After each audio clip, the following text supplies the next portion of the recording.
Diz assim a palavra de Deus: Eu, João, irmão vosso e companheiro na tribulação, no reino e na perseverança em Jesus, achei-me na ilha chamada Patmos, por causa da palavra de Deus e do testemunho de Jesus. Achei-me em espírito no dia do Senhor, e ouvi por detrás de mim grande voz como de trombeta, dizendo: O que vês, escreve em livro e manda às 7 igrejas: Éfeso, Esmirna, Pérgamo, Tiatira, Sardes, Filadélfia e Laodiceia. Voltei-me para ver quem falava comigo, e voltado, vi 7 candeeiros de ouro, e no meio dos candeeiros, um semelhante a filho do homem, com vestes talares, e cingido à altura do peito com uma cinta de ouro.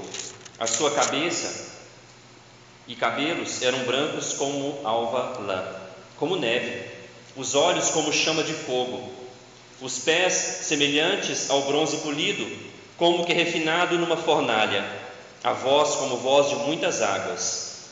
Tinha na mão direita 7 estrelas, e da boca saía-lhe uma afiada espada de 2 gumes.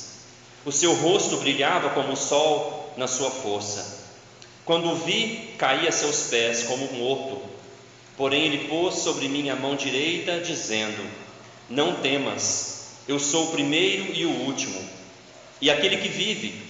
Estive morto, mas eis que estou vivo pelos séculos dos séculos, e tenho as chaves da morte e do inferno. Escreve, pois, as coisas que viste, e as que são, e as que hão de acontecer depois destas. Quanto ao mistério das 7 estrelas que viste na minha mão direita, e aos 7 candeeiros de ouro, as 7 estrelas são os anjos das 7 igrejas, e os 7 candeeiros são as 7 igrejas. Oremos mais uma vez. Peça para o Senhor falar com você, meu irmão. Deus, obrigado pela tua palavra, e que o Senhor fale agora. Diz que da sua boca, Jesus, sai uma espada afiada de 2 gumes, e nós sabemos que é a palavra do Senhor. Que a sua espada saia penetrando no nosso coração, para trazer fé e edificação para a tua igreja, em nome de Jesus. Amém.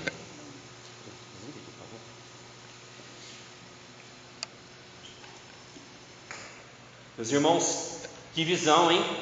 Que revelação do apóstolo para nós. Algumas pessoas que às vezes falam para mim que queria ver Jesus, que queria vê-lo face a face. E talvez você já teve uma experiência sobrenatural de ver alguma coisa relevante do reino de Deus, talvez ver uma figura dos céus, ver Jesus. Certa vez eu estava em missão na Indonésia, e a gente trabalhava com muçulmanos, e a gente num culto simples como esse, e o louvor começou a fluir, cantando a santidade de Deus como nós cantamos. E eu lembro que em certo momento eu fechei meus olhos, mas parecia que eu via um trono, e eu via alguém muito poderoso, muito forte. Automaticamente eu caí de joelhos. Eu devo ter ficado ali 40, 50 minutos, chorando, cantando. E depois eu lembro até hoje, um homem da nossa equipe, ele era da Holanda. Eu lembro que ele falou: O que aconteceu com você? Eu falo: Eu não consigo explicar para vocês. Eu sei que eu ouvi alguma coisa de vida de Deus, como se fosse Jesus. E ele falou assim: A sua adoração parecia que você era um leão. Eu falei: Eu não sei o que aconteceu, mas eu não quero falar baseado na minha revelação, porque a Bíblia fala que as pregações devem ser feitas de acordo com a revelação da Bíblia. E aqui tem uma revelação de João, o apóstolo, e diz que ele viu Jesus, e essa visão levou ele provavelmente a crer muito mais, porque ele já tinha visto Jesus encarnado, ele andou com Jesus, depois ele viu Jesus ressurreto, ele viu Jesus ascendendo, e agora ele vê Jesus glorificado. Talvez você nunca teve uma visão tão forte como eu falei, ou como a de João. Não tem problema, a Bíblia fala que bem-aventurados aqueles que não viram nada, mas creram. E se você crer no que está escrito aqui hoje, tem que fazer muita diferença na sua vida. Se você crê, a sua vida tem que mudar. Se você crê no que está escrito aqui. Porque não importa se você nunca viu nada, se você nunca teve uma experiência sobrenatural. Importa se você crê na revelação que a Bíblia traz para você de quem é Jesus. Por isso que eu falei 2 minutinhos sobre a minha revelação sobre Jesus. Porque o que importa é o que a Escritura diz sobre Jesus. Por que a minha vida tem que mudar se eu crer no que está escrito aqui? Por que mesmo sem ver, a minha vida tem que mudar se eu crer no que está escrito aqui? Porque esse texto nos mostra a beleza, o poder e o amor de Jesus. Esse texto nos mostra quão belo é o Senhor, quão poderoso é o Senhor e quão amoroso é o nosso Senhor. Se você crer, a sua vida vai ser transformada. Então eu quero falar isso em 3 pontos. Primeiro, falar do nosso João, o nosso companheiro e irmão, que ele mesmo se chama assim.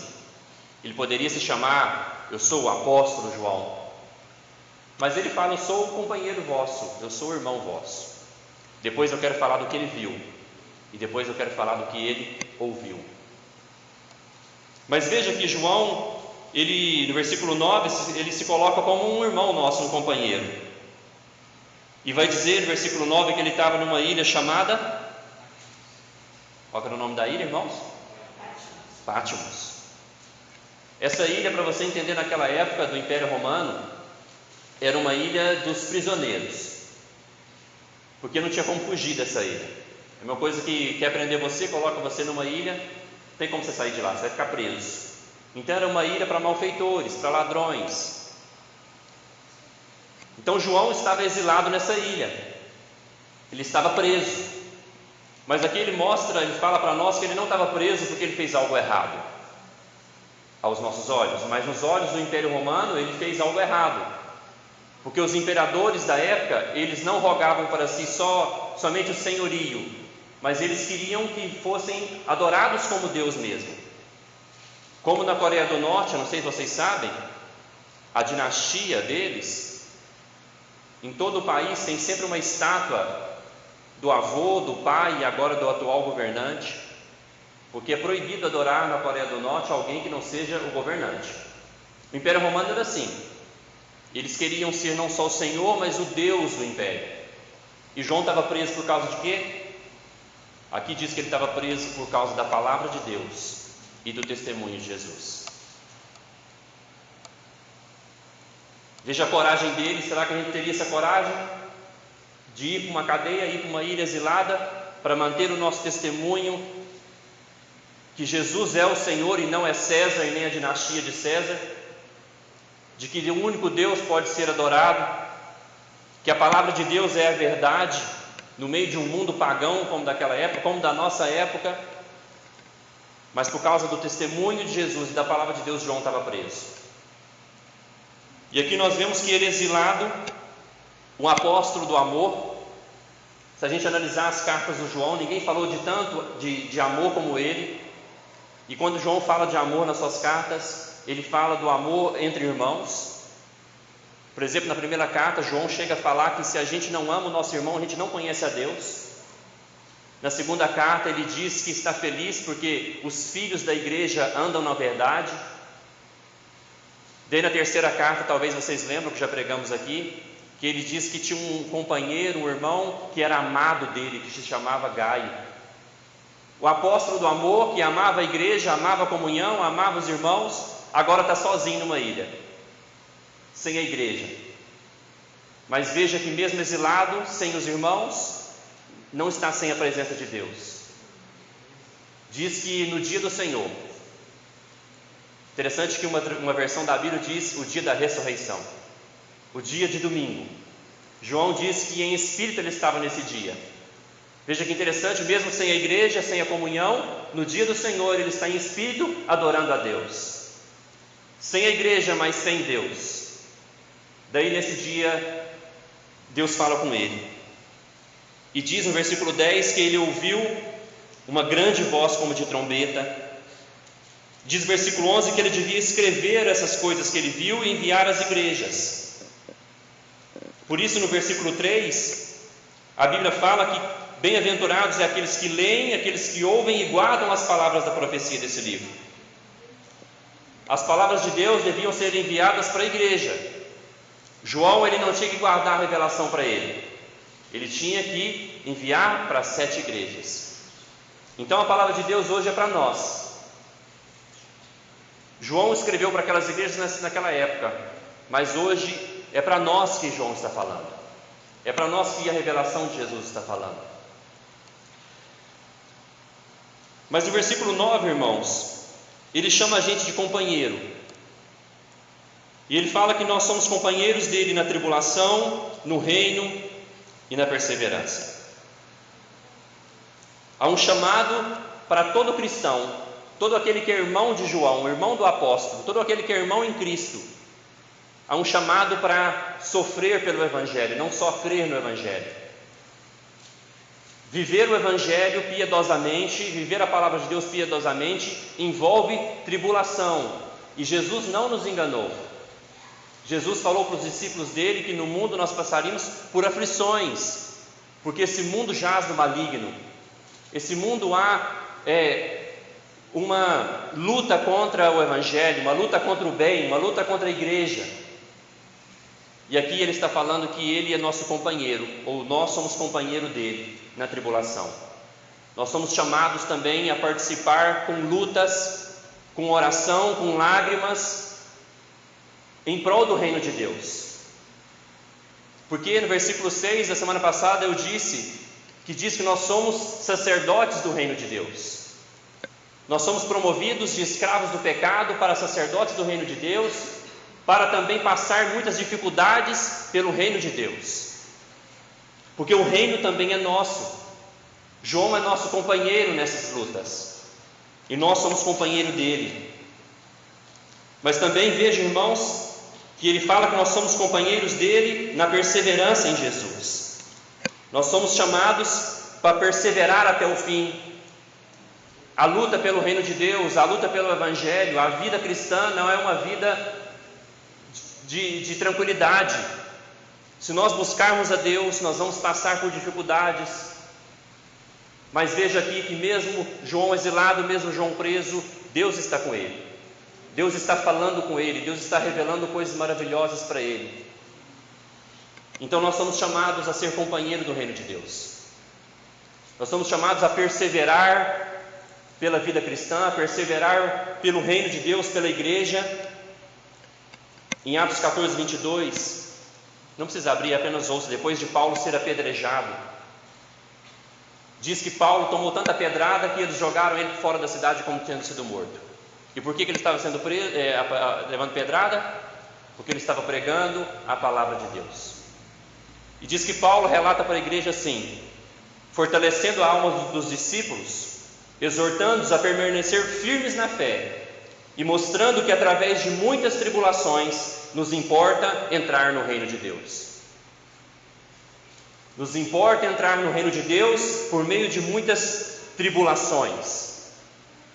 Então Paulo exorta a igreja naquela época para que eles permaneçam firmes na fé, porque a vida cristã, a luta pela igreja, a luta pelo reino de Deus não é fácil. Mas talvez você pense agora: então, Gabriel, mas eu não quero problema, eu quero a minha vida tranquila, eu quero ficar de boa na minha, eu quero trabalhar, eu quero cuidar da minha família. Não tem como você viver sem tribulação. Ou você passa tribulações pelo reino de Deus, ou você passa tribulações pelos seus próprios pecados. Você tem uma escolha a fazer por qual causa você vai gastar a sua vida. Se você resolver gastar a sua vida para si mesmo, para satisfazer os seus desejos apenas, mesmo assim você vai ter tribulações de não viver de acordo com o projeto de Deus para você. Amém? Não tem como passar por essa vida sem problemas, sem tribulações. E a contrapartida é que você lute, que você passe dificuldades pelo reino de Deus. Porque Ele nos chama de companheiros, Ele nos chama para perseverarmos. O Senhor Jesus disse também o seguinte, em Mateus 24, 12 e 13: e por se multiplicar a iniquidade, o amor se esfriará de quase todos. O amor se esfriará de quem? O amor se esfriará de quem? De quase todos. Seu amor já esfriou? Daí Jesus termina dizendo assim: aquele, porém, que perseverar até o fim será salvo. Depois, no próprio livro de Apocalipse, diz o seguinte, 14 e 12: aqui está a perseverança dos santos, os que guardam os mandamentos de Deus e a fé em Jesus. Nós somos chamados a perseverar na fé, a perseverar nas tribulações, a lutar pelo reino de Deus, porque nos importa entrar no reino de Deus por meio de muitas tribulações. Jesus não enganou ninguém. Então, irmãos, esse chamado para o companheirismo, você está disposto a ser companheiro de João?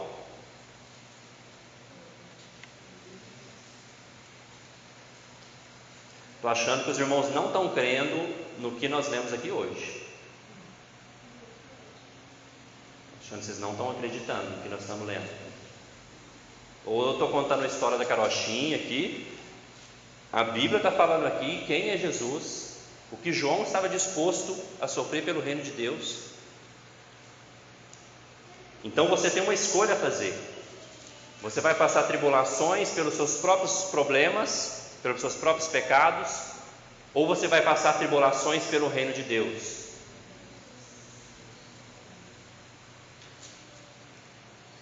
Eu lembrando disso, eu vi uma história que aconteceu agora, não sei se vocês viram, que talvez pareça tão longe, né? Passar dificuldades pelo reino de Deus, tribulações pela igreja. Eu vi um pastor no Maranhão que ele fez um culto 7h30 da noite, e daí a juíza ficou incomodada com o barulho, ela mandou prender o pastor. Daí a igreja pegou e foi para as ruas. Eu vi aquela multidão dos irmãos da Assembleia de Deus, prenderam um, daí liberou a igreja para lutar pelo reino de Deus. Eu estou pensando em começar a pregar naquela praça da prefeitura, para começar a alcançar mais pessoas, de 1 a 1 às vezes parece que é pouco. Daí eu fiquei pensando, e se o prefeito, algum promotor manda me prender lá? Porque eu estou aglomerando pessoas, porque eu estou atrapalhando a ordem pública. Será que os companheiros do reino de Deus iam para as ruas passar tribulações comigo? Será que nós estamos dispostos a dar a nossa vida pelo reino de Deus? A ser um companheiro de João? Será que nós vamos perseverar até o fim? Nós não vamos deixar o amor do Senhor no nosso coração se esfriar? Não vamos deixar o amor aos irmãos, o amor ao nome de Jesus se esfriar? É um chamado para a gente perseverar até o fim, lutar pelo reino de Deus e passar tribulações para entrar no reino de Deus. Não é fácil. Não é fácil lutar contra os nossos pecados. Não é fácil lutar pelo bem da igreja. Não é fácil lutar pela comunhão. Não é fácil lutar para a evangelização. Precisa de gente disposto a passar muita tribulação por isso. Precisa de companheiros do reino de Deus para ir para as ruas lutar pelo evangelho. Daí João viu. E João, na tentativa de explicar, ele usa palavras aqui mais possíveis para a gente entender. Diz o versículo 12 que ele voltou para ver quem falava com ele. Daí, quando ele olha para trás, a primeira coisa que ele vê são 7 candeeiros de ouro.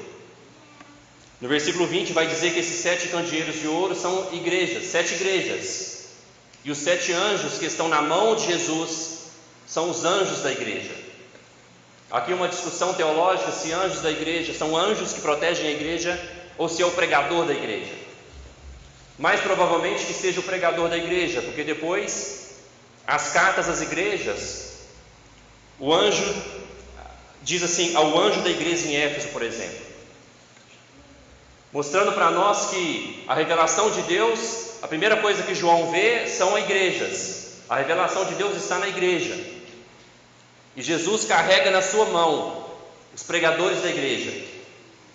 Jesus carrega na sua mão aqueles que estão dispostos a sofrer um exílio pelo reino de Deus. Mesmo exilados do mundo, exilados de todo mundo, mas não exilados por Deus. Deus está conosco, Deus está com João naquela ilha. E ele vê aqui, irmãos, palavras difíceis para a gente entender, mas que nos mostram que não há ninguém como Jesus, não há ninguém tão belo como Jesus. Diz no versículo 13 que ele está no meio dos candeeiros. Jesus está no meio das igrejas. Jesus está aqui hoje. Nós cremos, nós vemos pela fé que ele está aqui hoje. E ele é belo. Diz que ele é semelhante a filho do homem. Ele vê como semelhante a um homem, porque Jesus ressuscitou em carne. Mas ele começa a ver coisas maravilhosas. Vestes talares, são aquelas becas que mostram a honra de Jesus. Diz que ele começa a ver agora também a expressão física desse Senhor entronizado. Diz que ele tem uma cinta no seu peito de ouro, mostrando a dignidade, o valor, a honra que Jesus merece, ser coroado com ouro. Versículo 14 diz que ele vê os seus cabelos brancos, como que uma simbologia para a sua eternidade, para a sua existência eterna. Ele sempre existiu. Depois diz que ele vê os seus olhos, olhos como chama de fogo, mostrando o seu poder, o seu consumo de todas as coisas. Não há nada que pode fugir dos olhos do Senhor. Depois, versículo 15, ele vê os pés dele, mostrando o seu poder de esmagar todos os seus inimigos. Os pés dele são de bronze polido, como que refinado numa fornalha, ou seja, muito duro, muito forte. E a voz dele é uma voz como de muitas águas, que todos podem e todos vão ouvir a voz de Jesus. Da sua boca sai como uma espada afiada. Em Hebreus 4,12 diz que essa espada afiada é a própria palavra de Deus, que é viva e eficaz. João vê alguém inimaginável. João vê alguém que não há ninguém como ele, não há ninguém tão belo, não há ninguém tão bem vestido, não há ninguém que merece tanta honra, não há ninguém tão formoso, tão majestoso, tão excelso. Então João tenta escrever o que ele está vendo, para que as igrejas possam entender que não há ninguém tão belo, tão poderoso como Jesus.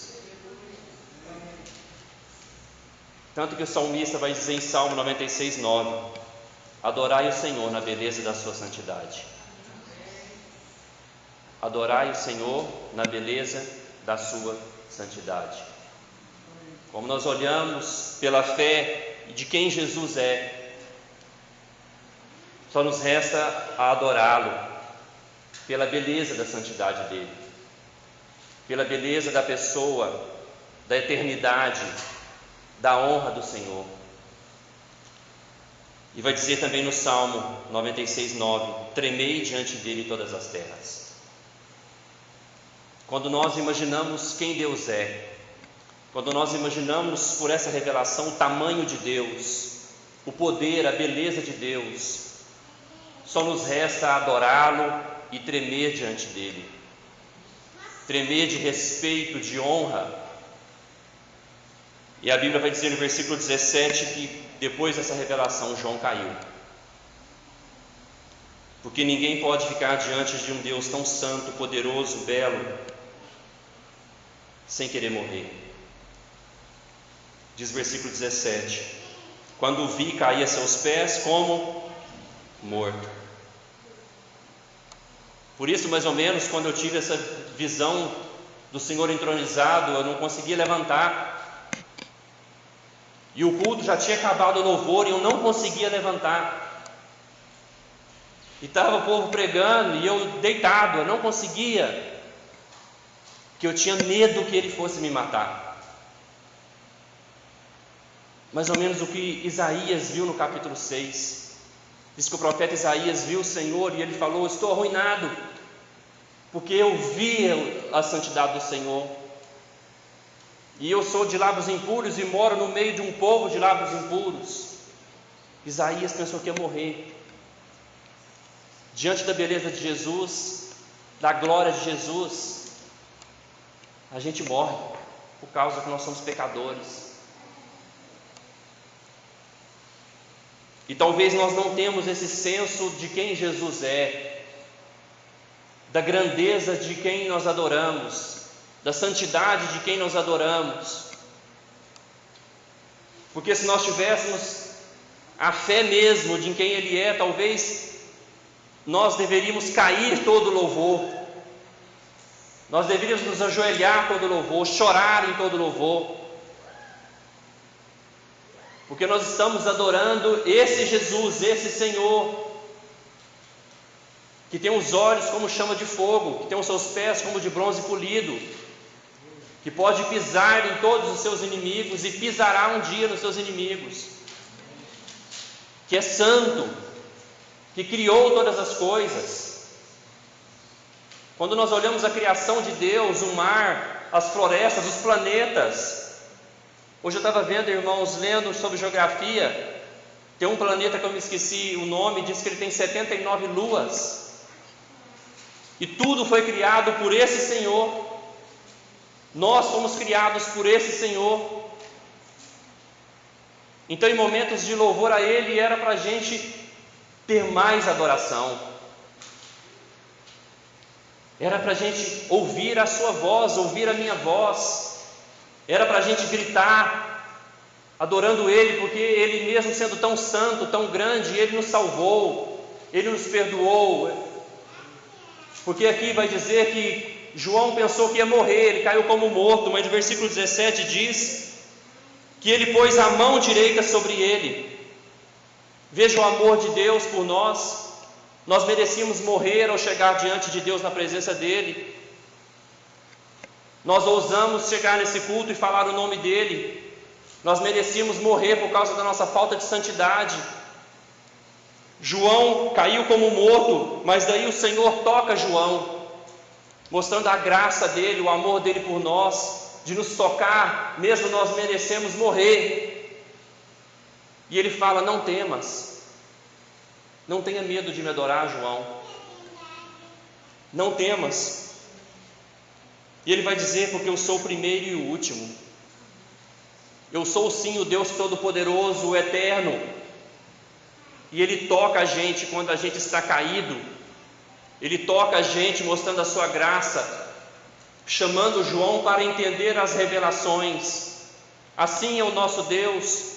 Nós merecíamos morrer na sua presença, mas Ele nos toca e nos chama para nos mostrar as grandes coisas, nos mostrar o amor dEle por nós, o amor dEle à igreja, nos mostrar nesse livro de Apocalipse que Jesus não é aquele simples carpinteiro que está pregado numa cruz, como nós vemos nas imagens, mas que Ele agora é o Deus ressurreto, glorioso, soberano, e que nos toca para que nós possamos receber as suas revelações, para que nós possamos adorá-lo.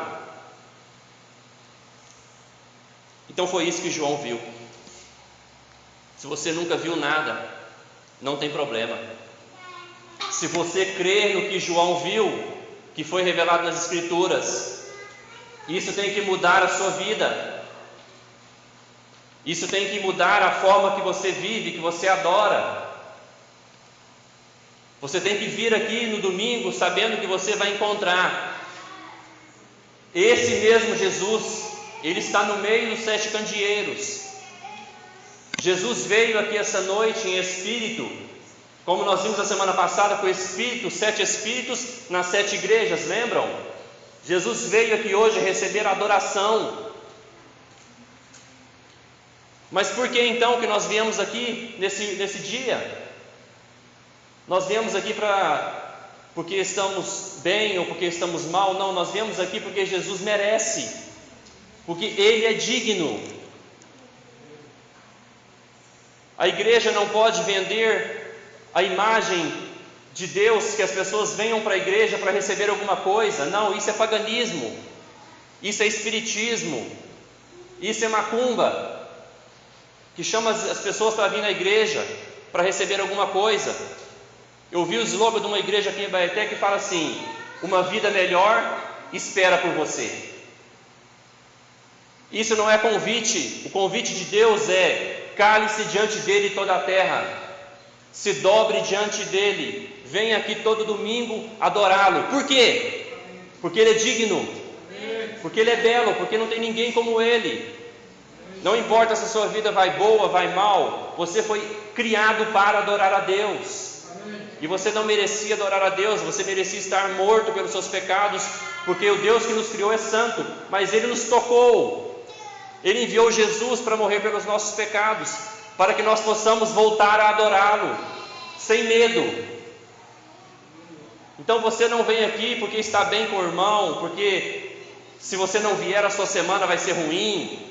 Você não dá o dízimo para que as suas finanças prosperem. Não, você faz tudo, porque Deus merece que você faça, porque Ele é digno. Você dobra o seu joelho, não é para impressionar a quem está do seu lado, mas é porque quando você chega diante da santidade dEle, só te resta a cair como morto.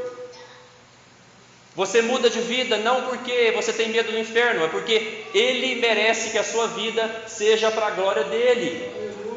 Então não importa se você nunca viu nada, importa se você crê no que a Bíblia diz que Ele é. Porque é isso aqui que está escrito, que João devia escrever para as igrejas. Por isso que a Bíblia fala aqui no versículo 3 do capítulo 1, que é bem-aventurado quem lê, quem ouve e quem guarda essas palavras. Então foi tudo isso que João viu. Ele viu a pessoa mais bela que ele podia ver. Ele viu a pessoa mais santa que ele podia ver. Ele viu o rei mais poderoso, mais majestoso que ele podia ver. Por isso, ele cai como morto. E daí Deus mostra a graça e o amor dele e toca João. É assim que Deus faz conosco. Nós merecíamos morrer pelos nossos pecados, porque a Bíblia diz que o salário do pecado é a morte. Mas Ele nos toca para que a gente possa adorá-lo, para que a gente possa ter o propósito da nossa vida restaurado, que é adorar a Deus. Hoje um pastor amigo meu postou, ele disse que o domingo é um prelúdio da eternidade, porque no domingo há conhecimento de Deus, no domingo há adoração a Deus. E ele diz o seguinte: quem não ama o domingo, não ama a eternidade. Porque o domingo é como se fosse um treinamento para a eternidade, onde nós vamos adorar a Deus, conhecer a Deus, ter comunhão com os santos. É isso que João viu. Agora eu chamo a sua atenção para aquilo que João ouviu. Alguém lê, por favor, o versículo 18.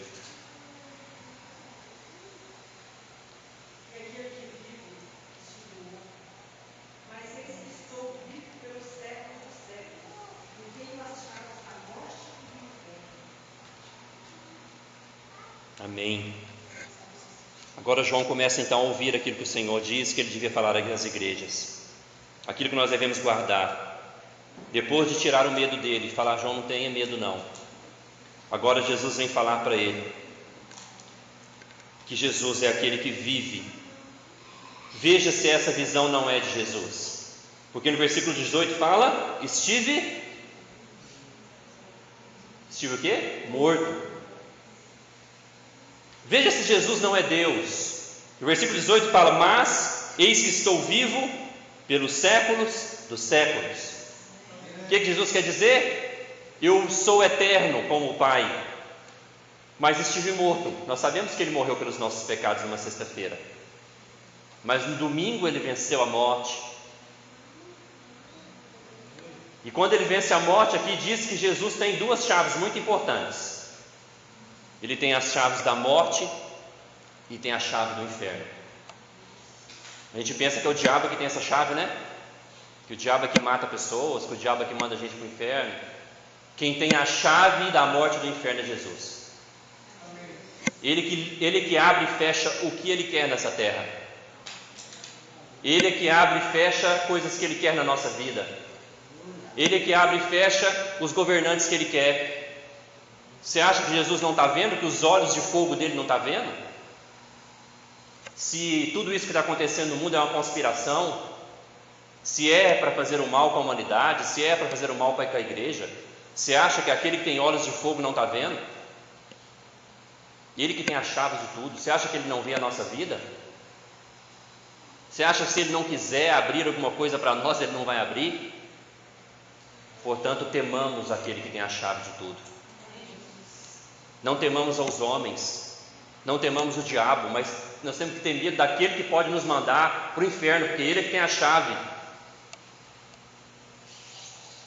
Jesus é esse soberano rei da terra, esse que tem toda a chave. Meus irmãos, você crê no que nós acabamos de ler e ouvir? Se sim, você deve se tornar um companheiro, não companheiro daquele que fala companheiro. Aquele lá não deve ser seguido, não. Você sabe quem que eu estou falando, né? Nós devemos ser companheiros. Se a gente crê que Jesus é isso que a Bíblia diz, se a gente crê que Jesus tem as chaves da morte, do inferno, se a gente crê que Jesus nos toca, mesmo nós não merecendo, nós devemos nos tornar um companheiro. Companheiro de quem? Do apóstolo João. E qual a irmandade, qual o companheirismo que João nos chama? Tribulações pelo reino de Deus, perseverar até o fim, ser fiel até o fim à palavra de Deus, ser fiel até o fim aos testemunhos de Jesus, mesmo que nós vamos para a ilha de Patmos, mesmo que nós sofremos por causa do Evangelho, é um chamado às tribulações por amor ao Senhor, por amor ao reino de Deus. Se você crê, você tem que se tornar um companheiro do reino de Deus, porque senão você vai sofrer por tribulações pela sua vida longe de Deus. Você vai sofrer por aquilo que os seus pecados vão fazer você sofrer. Mas se você crê, você se junta a Jesus, se junta à igreja, se junta ao povo de Deus. E talvez você está quase morto, espiritualmente falando. Talvez eu não escutei a sua voz no louvor. Eu não sei se é porque estava um pouco alto o microfone dos meninos. Então não sei se é por causa da máscara. Mas não dá para escutar a voz da igreja no louvor. Por quê, irmãos? Será que nós temos vergonha? Às vezes nós temos coragem para cantar e falar outras coisas. Eu lembro até hoje quando o Atlético foi campeão da Libertadores. Vocês lembram de 2013? Quem vai esquecer, né? A gente lembra. Eu lembro que eu gritei tanto. Os vizinhos foram lá pedir: ô Gabriel, tá demais. A gente tem coragem por gritar por tanta coisa. A gente tem coragem para gritar por políticos.